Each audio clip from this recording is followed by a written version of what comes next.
Hey everyone, this is Captain Darkwingglacier coming to you live from, well, I guess this will be on tape. Coming to you from the Battleship Massachusetts, BB-59. I just had a quick interview with Femennenly on the fantail, and I'm standing at the stern of the ship looking back towards turret number 3 and the superstructure behind me. There is a large turnout today of World of Warships fans on the Anchors Away tour. I'm not sure, I should have asked Femennenly the total numbers, but I would say there's at least 50, probably closer to 100 people here specifically for World of Warships. During the day, there's also some volunteers here working on repairing the ship, and there are the standard crowd of people checking out Big Mammy. So I am going to be wandering the ship, checking places out, and maybe take you on a little bit of a tour of this big ship. So I'll see you around the ship. As you can tell, I'm new to doing intros on the fly.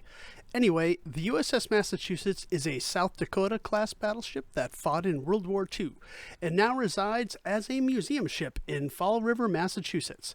During the war, she earned 11 battle stars and has the distinction of firing both the first and the last 16-inch shells of the war. She still bears some of the scars of her fighting, including some shrapnel damage from the Battle of Casablanca, painted in red, which are kind of small in this picture, from an 8-inch shell on the starboard quarter of her superstructure. Also preserved is a shell fragment from one of Big Mammy's 16-inch shells that struck the French battleship Jean Bart. This fragment was recovered from the Jean Bart after penetrating 10.5 inches of deck armor and 6 decks before exploding in an empty magazine. On board the mighty battleship you will find wicked big guns, decorated with fan art, a badass secondary battery, and even more DACA. The ship features first-class accommodations for up to 2,500 sailors, OSHA-compliant stairs that anyone under about 5 feet tall can navigate without cracking their skull, lots of really big bullets to compensate for any man's feelings of inadequacy. The engine room features many dials and switches to make you feel important, and 4 steam turbines producing a total of 130,000 horsepower. These mighty engines are even coated with fire-retardant, lung-friendly asbestos. When it's time for battle, you can command the ship from the cozy conning tower with 16 inches of hardened steel armor plate to protect your butt. And when you have to go, you can go in a restroom worthy of any 5-star hotel.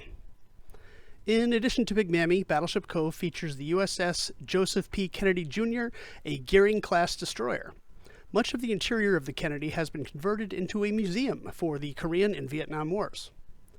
Nearby is USS Lionfish, a Balao-class submarine, and the Hidden Z, a Tarantula-class corvette built by the Soviet Union for the East German Navy.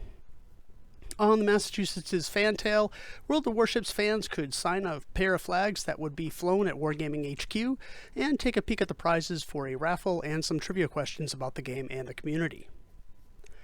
Erstwhile community contributor and present Wargaming community coordinator, Femennenly, had a meet and greet session with fans and was kind enough to answer a few questions for me.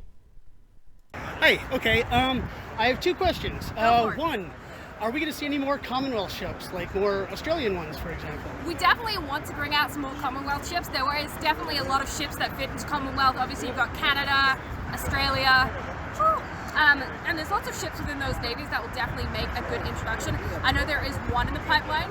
Can't tell you what, can't tell you when, but there is some in the pipeline. So yes, we will see more Commonwealth. Could one of them be Australian, or can you not tell me that either? They definitely could be Australian. Okay. Australia does come under Commonwealth, yes. All right, second one is, we have, you have all the standard captains, you have special captains, we have Azur Lane captains, yes. We even have jingles. Yes. Why don't we have just normal female captains? So obviously we are a historical based game, and during World War I, during World War II, it was very much, there was only male captains, unfortunately. Yeah. We are definitely looking for ways to introduce female captains which do stick within historical accuracies. That's why you do see it in a lot of the themes. You'll get some of the female captains like Scarlet from the recent Halloween space modes. We are looking for ways, particularly I know there has been people who are like, would like ex-commander as female, but it's just a case of finding a way to fit them into the game, which is historically sensitive.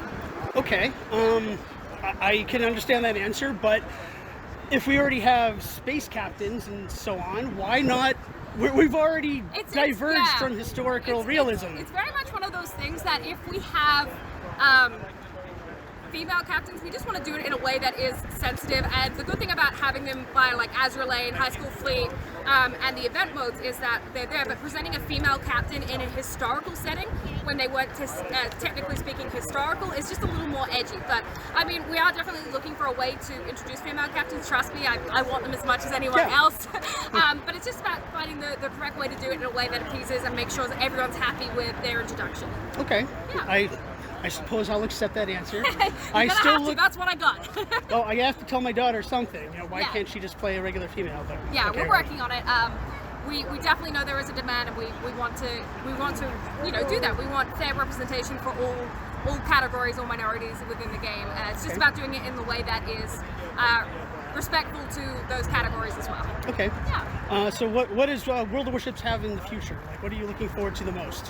We have a load of new modes coming out this year. We're designing a load of cool things. Rogue Wave is coming out in 8.5. We announced recently on the dev blog that there is some new mechanics. We're testing for some new modes. This year we're going to have lots of event cycles that we're super excited to bring into the game. Can't tell you too much more details yet. And of course, this year alone we're hoping to introduce 80 new ships to the game at minimum. 18? 18. 8-0. 8-0. Wow. And that includes premiums, tech trees, whatnot. So there's a lot of new content coming to the game this year at minimum. Cool. Can't tell you what ships though. All right. Italians are coming though. Soon, okay, good. Eventually. All right, well, thank you for talking to me. Thank you. Take care. Enjoy the ship. I will. Well, that does it for the quick tour of the ship. I would have liked to ask Fem many more questions, but there was a line of fans waiting, and I didn't want to overstay my welcome.